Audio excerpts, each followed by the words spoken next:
পিএসএলে মোস্তাফিজুর রহমানের খেলা দেখে ক্ষমা চাইল শাহরুখ খান। যত টাকাই লাগুক মোস্তাফিজকে আমার চাই। লাইভে এসে আইপিএলে মোস্তাফিজুর খেলা নিয়ে একই বলল শাহরুখ খান।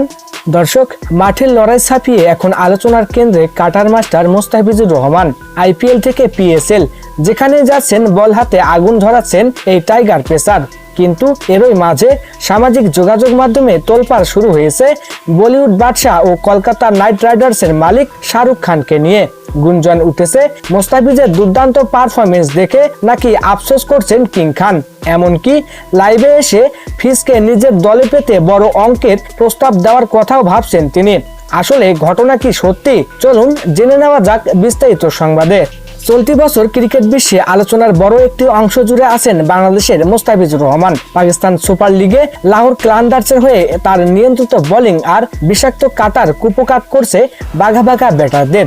বিশেষ করে ডেথ ওভারে তার মিতব্যয়ী বোলিং দেখে মুগ্ধ এখন ক্রিকেট বিশ্ব। ঠিক এই সময়ে নেট দুনিয়ায় একটি খবর দাবানলের মতো ছড়িয়ে পড়েছে। দাবি করা হচ্ছে আইপিএল এর আগে মোস্তাফিজকে ছেড়ে দিয়ে এখন পস্তাতে হচ্ছে কেকেআরের মালিক শাহরুখ খানকে। ভাইরাল হওয়া কিছু ভিডিওতে দাবি করা হচ্ছে শাহরুখ খান লাইভে এসে বলেছেন, যত টাকাই লাগুক মোস্তাফিজকে আমার দলে চাই। তাকে দলে না নেওয়া ছিল আমাদের বড় একটি ভুল। তবে এই খবরের পেছনে সত্যটা ভিন্ন। বাস্তবতা হলো 2026 আইপিএল নিলামে কেকেআর মোস্তাফিজকে 9 কোটি 20 লাখ টাকায় দলে নিলেও বিসিসিআই এর নির্দেশে তাকে রিলিজ করে দিতে হয়। রাজনৈতিক ও কূটনৈতিক কারণে বিসিসিআই থেকে তাকে খেলার অনুমতি দেওয়া হয়নি। ফলে শাহরুখ খান চাইলেও মোস্তাফিজকে দলে রাখতে পারেননি। পিএসএল এ ইকোনমি রেট 5-এর নিচে রেখে তিনি প্রমাণ করেছেন কেন তাকে বিশ্বসেরা টি-20 বোলারদের একজন বলা হয়।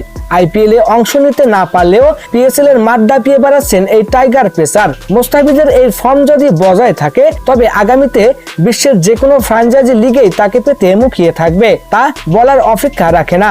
শাহরুখ খান সরাসরি লাইভে না আসলেও মোস্তাফিজের মতো একজন বোলারকে মিস করা যে কোনো দলের জন্যই বড় ক্ষতি হয়ে দাঁড়াবে। তো দর্শক, পিএসএল এ বাংলাদেশি খেলোয়াড়দের সর্বশেষ আপডেট পেতে আমাদের চ্যানেলটি সাবস্ক্রাইব করে সাথেই থাকুন। ধন্যবাদ।